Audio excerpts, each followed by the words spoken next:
que nos aportarán ellos dos cosas muy interesantes. Muchas gracias. Gracias, Ángel.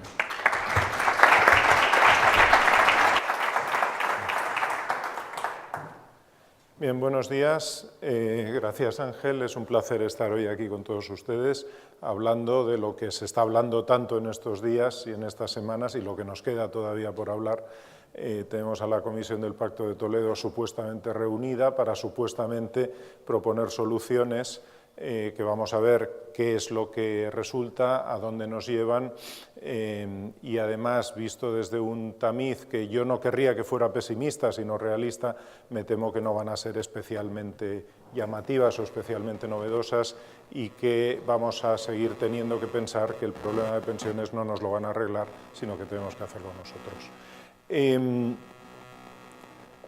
Lo primero que quiero decirles, para empezar con algo positivo, es hablar de lo bueno que tenemos, y lo bueno es que aumenta la longevidad, y eso nos afecta a todos, y por tanto es bueno, sobre todo no solo porque vivimos más, sino porque además creo que vivimos mejor, y eso es una buena noticia. Lo que sí es cierto, y ahora lo comentaremos un poquito, es que tenemos una estructura de pensiones que se diseñó hace 50 años, que ya no se adapta para nada ni a nuestra estructura demográfica ni a nuestra estructura social.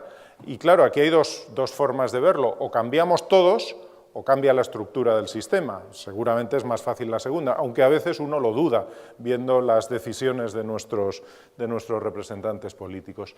Quería ponerles en este cuadrito, es un cuadro con movimiento, ahí ven unas bolitas, se van a mover durante 15 segundos. Esas bolitas representan a países y nos van a mostrar cuál ha sido la evolución en los últimos 200 años en todo el mundo de dos variables muy claras, que son el número de hijos por mujer, que está en el eje de abscisas, el de abajo, y la esperanza de vida en el eje de ordenadas, el otro. Van a ver cómo se mueven, lo vemos 15 segundos y lo comentamos. Si pueden darle...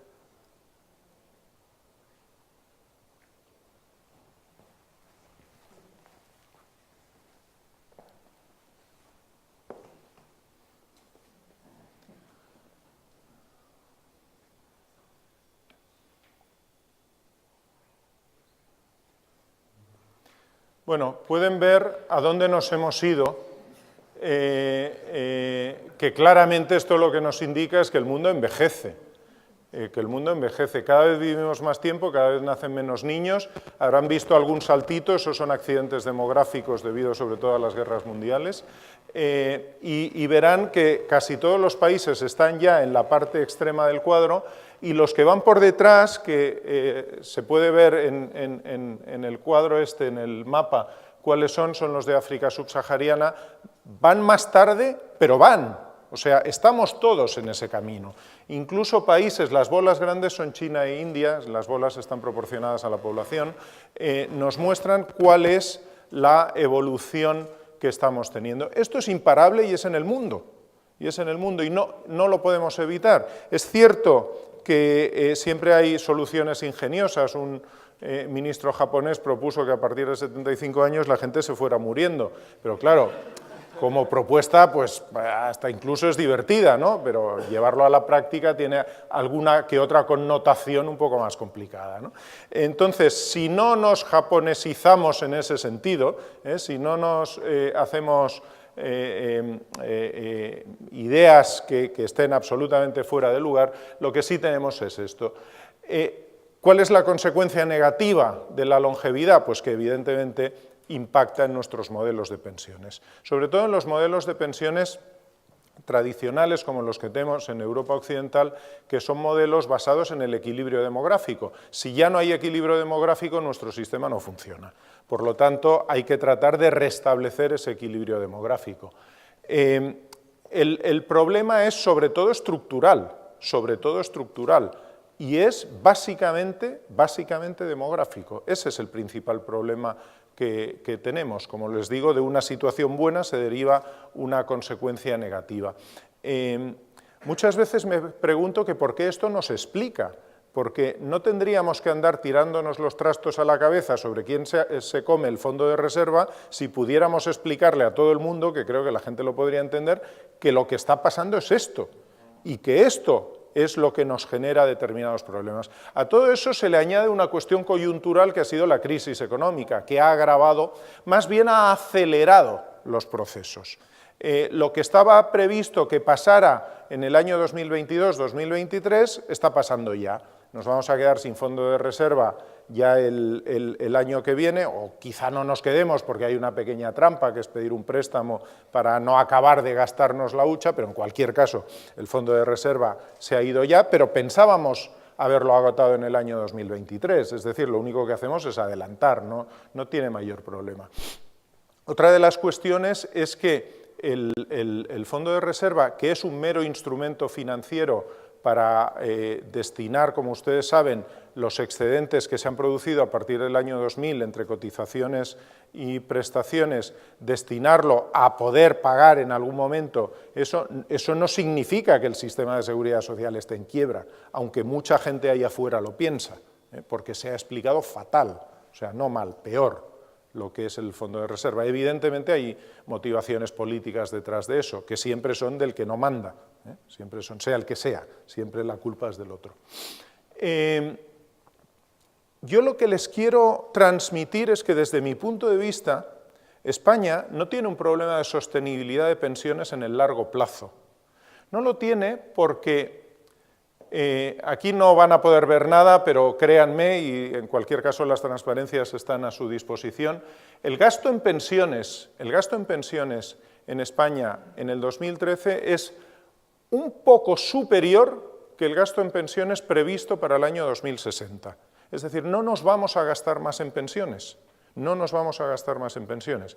Evidentemente eso tiene una derivada, que es que si vamos a ser muchos más y vamos a gastarnos lo mismo en pensiones, nos va a tocar a mucho menos a cada uno, lo ha explicado Ángel perfectamente hace un minuto. Las tasas de reemplazo previstas, es decir, qué parte de nuestro último salario estará cubierto por la pensión pública, van a caer dramáticamente, van a pasar, ahora estamos en algo menos del 80 y en el 2013 todavía estamos en el 82, va a pasar a menos del 50% en el año 2060. Es lógico, si no nos gastamos más. ¿Y por qué no nos gastamos más? Pues porque las medidas que se han puesto en marcha, cuando vayan funcionando todas ellas, realmente reducen el gasto, Lo que pasa es que somos más luego a cobrar pensiones y si el gasto va a ser el mismo, pues la consecuencia es meridiana. Y además no se acaba con eso, sino que después de jubilados, o sea, la tasa de sustitución, la tasa de reemplazo, nos mide nuestra primera pensión sobre el último salario. Pero es que después seguiremos peor, porque tras la jubilación vamos a perder poder adquisitivo. La pérdida de valor 10 años después de generada la pensión, esta es la pérdida de valor en Europa con las distintas medidas que se han tomado para controlar el crecimiento de la pensión, en España vamos a estar algo por encima del 10%, es decir, en 10 años vamos a perder un 10% de poder adquisitivo una vez nos jubilemos. La cuestión, como les digo, es clara, no es tanto un problema de sostenibilidad en el largo plazo, ahora es cierto que tenemos un déficit y que se va tapando como se pueda, pero cuando todas las medidas estén en marcha, ese no va a ser el problema. El problema va a ser que no vamos a poder vivir con la pensión pública que nos va a tocar. A ver, no vamos a poder vivir como pensábamos o como queríamos haber vivido en cada uno de los casos. Les voy a dar algunos apuntes de qué hacen otros países de nuestro entorno. Muchas veces, y eso yo traté de comentarlo en la Comisión Parlamentaria del Pacto de Toledo, no hace falta inventar las ruedas y ya la han inventado otros. O sea, vayamos a ver qué es lo que hacen otros, qué cosas funcionan y tratemos de adaptarlas, no de copiarlas, pero sí de adaptarlas a nuestra situación. Bueno, en nuestro entorno, las reformas que se han dado en la Unión Europea o que se están dando tienen que ver mucho con la edad de jubilación y con otras reformas paramétricas, con la transformación a sistemas de contribución definida nacional, las famosas cuentas nacionales, o con el impulso a sistemas complementarios de pensiones, o todas ellas combinadas. Me voy a detener un poquito más en las reformas a la edad de jubilación. Es cierto que aquí estamos en un proceso transitorio de avanzar a los 67 años nuestra edad de jubilación. Esa es una de las fórmulas de hacerlo, aumentar la edad legal absoluta de jubilación y decir, pues a partir de ahora la edad legal es tanto. Pero hay otras formas, como es vincularla a la evolución de la esperanza de vida. Nosotros hemos vinculado a la esperanza de vida el factor de sostenibilidad, pero vincular la edad de jubilación a la esperanza de vida facilita la toma de decisiones porque no hay que pasarlo políticamente cada 2 por 3. Si ya tenemos un sistema que dice, y en Europa hay varios modelos, hay el modelo que lo traslada literal, hay el modelo que hace 2/3 del incremento de la esperanza de vida y el que hace un promedio de los 5 últimos años, etcétera, etcétera. Pero si uno tiene un sistema automático, no hace falta tener que estarlo aprobando cada 2 por 3 y la esperanza de vida es la variable que nos marca cuál es la edad de jubilación. Cuanto más crezca la esperanza de vida, más crece la edad de jubilación. Hay factores de sostenibilidad que se han aprobado, nosotros el nuestro tiene un efecto sobre la primera pensión que se cobra. La primera pensión se va a ver afectada, más bien reducida, porque evidentemente la esperanza de vida crece, se va a ver reducida con respecto a la de 2014 en función del crecimiento de la esperanza de vida a futuro. Hay otros factores de sostenibilidad que lo que hacen es incentivar la prolongación de la etapa activa, porque si no te reducen la pensión, por ejemplo, o los propios sistemas de contribución definida nacional, que al vincular la prestación al esfuerzo de contribución en el tiempo, pues realmente tú te das cuenta si la pensión que te corresponde te va a ser suficiente o no para vivir y entonces puede que pospongas tu vida laboral. En Noruega, por ejemplo, pusieron en marcha un sistema bastante atractivo desde mi punto de vista. En Noruega tú te puedes jubilar entre los 62 y los 75 años, eliges, pero evidentemente la prestación es actuarialmente proporcional a la edad que te jubiles. Te puedes jubilar antes o después, pero tú cobrarás pensión en función de la edad sin que haya arbitraje entre unas edades y otras. Por supuesto, se pueden aumentar los requerimientos para tener la pensión completa, lo que hace realmente es dificultar el que uno se pueda jubilar antes, y todo eso son formas de acelerar el crecimiento en la edad real de jubilación. Otro tipo de reformas que se están implementando, que se han implementado en Europa, puede ser el cambio en la acreditación de beneficios por pensión. Realmente aquí, salvo Grecia y nosotros, todos los demás países ya vinculan la pensión a la vida laboral completa, es otra de las fórmulas que se utilizan y que sin duda aquí también acabaremos en ello, utilizando toda la vida laboral para calcular la pensión, pero como ustedes saben, eso no es sino reducir más la pensión. El promediar toda la vida laboral al final lo que hace, hay casos que no, pero la mayoría de los casos nos lleva a una reducción de la pensión. La indexación de las pensiones, nosotros ya las tenemos desindexadas con la inflación e indexadas al índice con el mínimo y el máximo, que también, como decía Ángel, más bien están indexadas al 0,25%, porque eso es lo que vamos a ver durante mucho tiempo. Y el desarrollo de sistemas complementarios, que en muchos países hay 3 fórmulas para que los sistemas complementarios funcionen en el mundo. Una, la más fácil y la mejor, evidente, es hacerlos obligatorios, y los hay, hay países donde los han hecho obligatorios. Otras, hacerlos semi-obligatorios, el caso que más nos llama la atención y que creo que está implícito en la propuesta de Inverco es el caso británico, el del Nest, los sistemas semi-obligatorios. Y luego una tercera, que es dar incentivos financieros y fiscales. Esos incentivos, por ejemplo, en Alemania han funcionado, en España no. En España hemos tenido incentivos, desde luego, mucho mejores que los que tenemos ahora y eso no ha sido suficiente para que los sistemas de pensiones crezcan. Evidentemente no quiero decir que se deban eliminar, ni muchísimo menos. Son, como diría un matemático, son condición necesaria, pero no suficiente para que se desarrollen los sistemas complementarios de pensiones. Me permitiría hacer algunas sugerencias para ir acabando con esta primera introducción, con esta parte de presentación, que son La primera de ellas, y fundamental, es informar. La gente tiene que saber lo que pasa.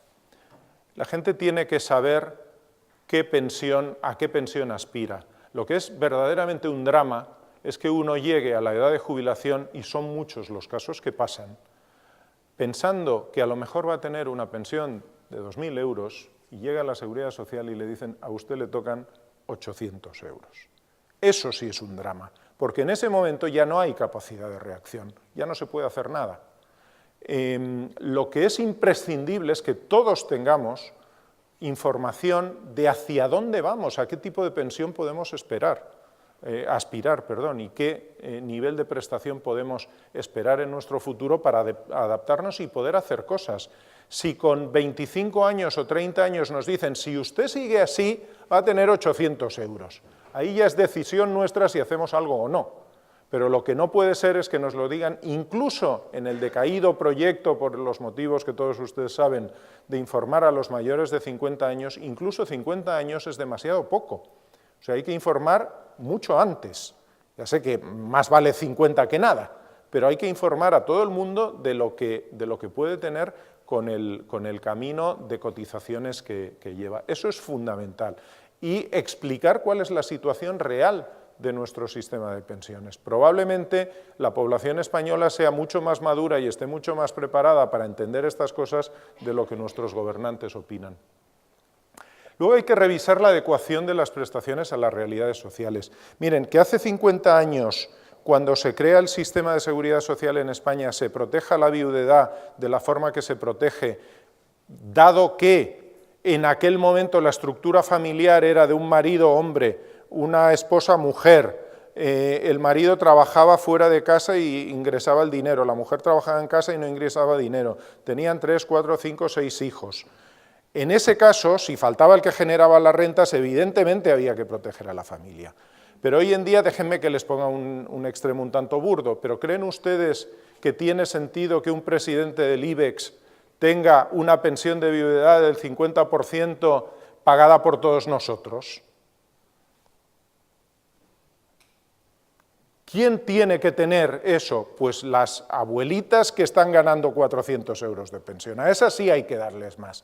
Pero ni desde un punto de vista lógico, ni siquiera jurídico, porque además desde el punto de vista técnico, actuarial, uno no cotiza más a la seguridad social por estar casado. O sea, no estás generando un derecho realmente, por lo tanto es una prestación que podría ser perfectamente una prestación de carácter asistencial.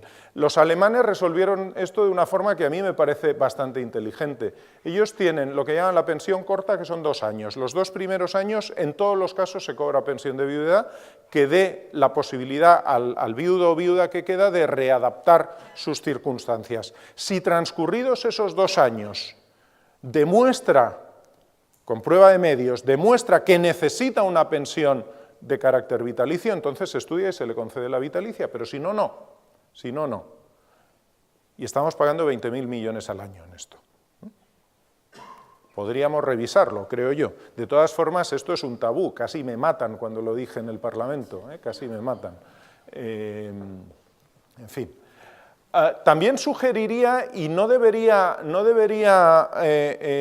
hacernos pensar que somos ineptos y que no somos autosuficientes, pero considerar que hubiera, igual que hubo una comisión de expertos para el factor de sostenibilidad, considerar que tuviéramos una comisión de expertos internacional. Eso se ha hecho en otros países. Gente de otros países que ha implementado reformas en otros países te lo vienen a explicar.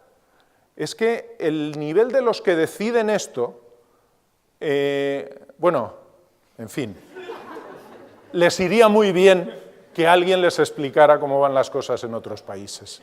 Les iría muy bien. Y luego, también una cuestión, cambiar al financiador no resuelve el problema. Yo estoy de acuerdo con que las prestaciones de invalidez y de fallecimiento sean sufragadas con cargo a presupuestos generales del Estado. Pero eso es una cuestión técnica, pero no resuelve el problema, porque vamos a seguir pagando. Y además, si quiere, me pongo el gorro de cotizador o el gorro de taxpayer, el de pagador de impuestos, pero lo voy a pagar igual, me da lo mismo. Otra cosa es que cuando esté en el ámbito de presupuesto sea más fácil modificarlo, que esa es otra película, ¿eh? Pero desde luego, eso no resuelve el problema. Y mucho me temo, ojalá me equivoque, pero mucho me temo que esta será la medida estrella de la Comisión del Pacto de Toledo. Mucho me temo. Acabo. Para mí, una sugerencia de posible modelo sería 3 patas, una de pensiones mínimas mucho más altas que las que tenemos. El modelo sueco, no en las cuentas nacionales, que también, sino en las pensiones mínimas, es tremendamente interesante. Tienen un sistema de pensiones mínimas sufragado con presupuestos generales del Estado, por supuesto, que permite que cualquiera pueda dignamente sobrevivir con la pensión mínima. Luego, un sistema que sea de contribución definida nacional o muy similar, pero que vincule la prestación al esfuerzo contributivo y con un rango de edades flexibles de jubilación, como les decía, puede ser el caso noruego o puede ser el caso sueco adaptado también, por ejemplo, por supuesto, trayéndolo a nuestras latitudes. Y luego un sistema complementario semiobligatorio como es el de Reino Unido, el famoso NEST, donde las empresas tienen obligación para los mayores de 22 años de contribuir, de incorporarlos a un sistema de pensiones complementarias, donde la empresa paga un 4%, el trabajador paga un 3% y el Estado paga un 1% a través de deducciones fiscales. Si el trabajador, debidamente informado y firmando el consentimiento de que sabe lo que le va a pasar, decide marcharse, se va y entonces nadie paga, ni el 4, ni el 3, ni el 1. Pero si no, se queda. Eso la economía conductual nos demuestra que es la herramienta más potente para que la gente haga eso que todos queremos hacer pero que ninguno hacemos, que es ahorrar. De hecho, en el sistema británico, el índice de abandono de este sistema es del 7%, teniendo en cuenta que la mayoría de ellos son personas, de los que abandonan el sistema, son personas de más de 55 años que ya no van a tener recorrido para acumular lo suficiente. De los demás, la tasa de abandono es el 1%. Bueno, pues un sistema así yo creo que nos ayudaría mucho. Como ven, copio bastantes de las propuestas de Inverco, me parece que tienen toda la lógica del mundo y creo que por ahí podríamos empezar a evolucionar en algo nuestro sistema de pensiones. Gracias.